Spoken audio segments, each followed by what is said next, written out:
Welcome back to Robots vs. Vampires, the show where sci-fi and fantasy kind of, you know, blur together in the most unexpected ways. Unexpected is right.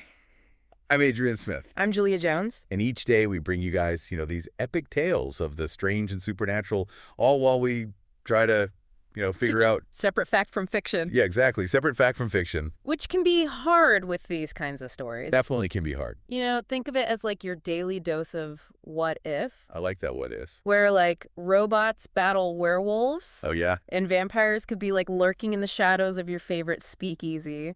So speaking of speakeasies, today's story takes us back to the Roaring Twenties, to a smoky New York City joint called the Blind Pig. Oh, the Blind Pig. I love that name. Yeah, it's a good one. It just, sets the scene. It does. So 1920s flappers, jazz, and vampires trying to blend in. Right. Our main character, Nico, he's a vampire, forced to walk the line between two worlds. Two worlds. Yeah, the ancient traditions of his kind, and then like the fast-paced world of, 1920s New York. Can you imagine? I can't imagine. Trying to hold on to those ancient traditions while everything around you is changing so fast. And the music, the cars, the clothes. Exactly. It's a lot to handle. And don't forget the thirst. Oh, yeah, the ever-present thirst for blood. I mean, how do you even function? Right, how do you blend in when all you can think about is, Your next meal. your next meal? Yeah. But it's not just the thirst that he's battling. Nico's actually on a mission. A mission. Yeah, he has to deal with this notorious bootlegger, Tommy Two Toes. Tommy Two Toes. What a name. What a name. So what's this bootlegger done? Well, his operation is causing some problems for the vampire clan.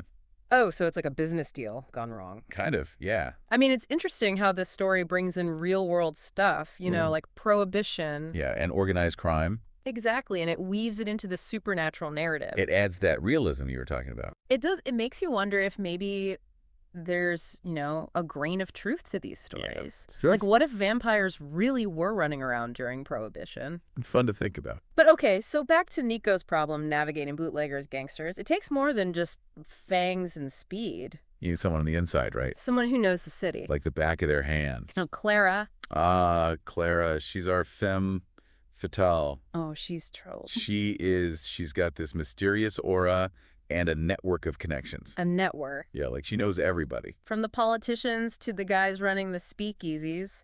And probably everyone in between. She's a puzzle box, isn't she? She is. You see glimpses of how smart she is.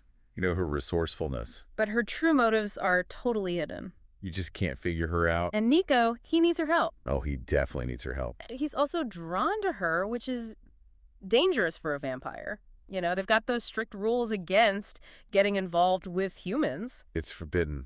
Forbidden romance. It's like watching a moth drawn to a flame. Oh, I know he's going to get burned. He can't help himself. And just when you think things can't get more complicated, bam!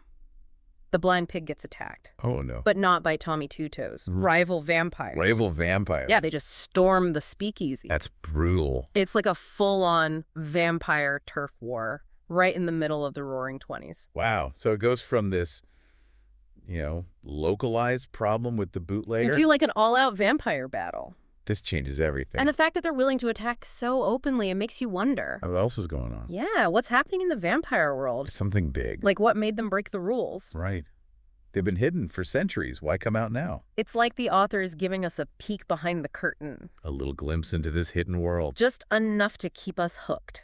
So speaking of edge-of-your-seat moments, let's talk about Clara during this whole attack. Oh, yes. Clara. What does she do? She basically transforms. Transforms? Yeah, like from this delicate flapper to like this whirlwind of silver-plated fury. Whoa, silver-plated fury. Yeah, she whips out these pistols. Silver, the classic vampire weakness. Yeah, of course. And starts taking down these attackers. Like she was born to do it. Exactly. Where did she learn to fight like that? That's the question. And what about that drink she gave Nico earlier? Oh, yeah. He hesitated before drinking it. Like he knew it wasn't normal vampire stuff. Yeah. It was just... It's like she knew this was going to happen. Maybe she planned the whole thing. Ooh, that's a good theory. So many questions. It's what keeps us coming back for more. And just when you think the dust has settled, we see Nico wrestling with his desires. This guy can't catch a break. I know, right? He's torn. Between the mortal world...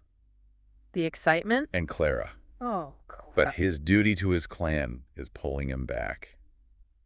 Duty versus desire. It never gets old. It's a classic for a reason. So what does he choose? Well, in a moment of pure, reckless abandon fueled by adrenaline and probably a good dose of, fascination with Clara, Nico makes his choice. He chooses Clara. He chooses to stay. Wow. To delve deeper into this world of flappers and gangsters. To risk everything for Clara. It's a bold move. One that could have serious consequences for him and his entire clan. And that's where we leave off for part 1. But don't worry, we'll be back soon to continue our journey into this thrilling tale of vampires, bootleggers, and forbidden desires. Make sure to come back for part 2. We'll explore the implications of Nico's choice, the clues surrounding Clara's true nature, and what this unlikely alliance could mean for the future. So until then, keep those imaginations firing, and we'll see you back here for part 2 of our deep dive into Robots vs. Vampires. Welcome back to the Robots vs. Vampires podcast. So Nico, huh? He really went for it. He did. Clara chose this whole new world. It's like he flipped the script on the whole, classic vampire story. How so? Well, think about it. Usually it's the vampire who's the dangerous one, right? Yeah, they're the ones preying on humans. Like Dracula luring his victors into his creepy castle. But here it's Clara. She's the one with the mystery, the power. Yeah. And Nico, our centuries-old vampire. He's totally drawn in. Like a moth to a flame. And it makes you wonder what she sees in him. Right. What does she want? Why would someone like Clara, someone who clearly loves the excitement, the danger, why would she be interested in a vampire? Maybe she sees something we don't. Maybe she senses a depth to him, something beyond the whole bloodthirsty But thing. vulnerability. Yeah, exactly. Like she sees through his tough exterior to the heart beneath. And I think that's what makes their connection so interesting. It's not just physical. It's deeper. Like they both feel a little lost. Out of place. And they find something in each other that makes them feel seen. But we can't forget, these are still vampires we're talking about. Creatures of the night. With ancient laws. A thirst that never goes away. And those laws, they're the biggest obstacle between Nico and Clara. Right, his clan, they forbid any kind of involvement with humans. For good reason. I mean, exposure could mean the end for them. Their whole way of life destroyed. So Nico is walking a tightrope. Yeah, he wants Clara.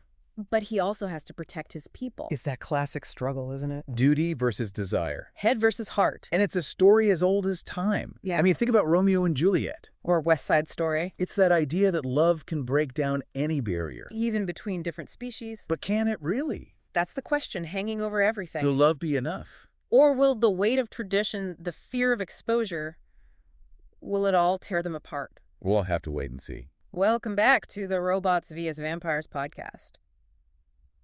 It all comes down to this Nico's big decision. Will he choose love or duty? Right, Clara or his clan?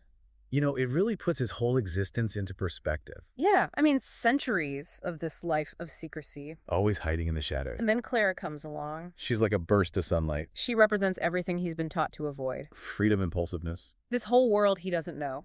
And it's not just about fear, is it? No, it's loyalty to his kind. The traditions, the law. A very real danger of exposure.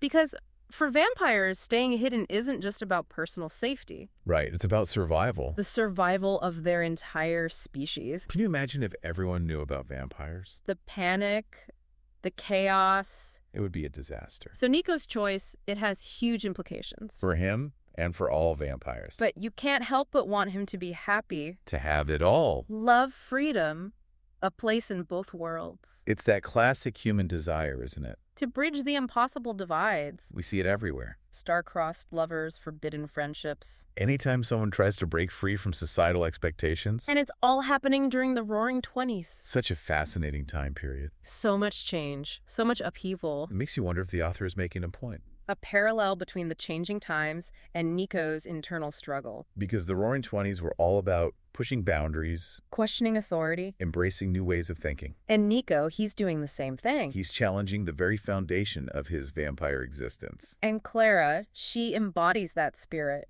Oh yeah, she's the ultimate flapper. Independent, resourceful. Unafraid to break the rules. And don't forget those silver-plated pistols. She handles them like a pro. It makes you think. Has she encountered the supernatural before? Maybe even other vampires?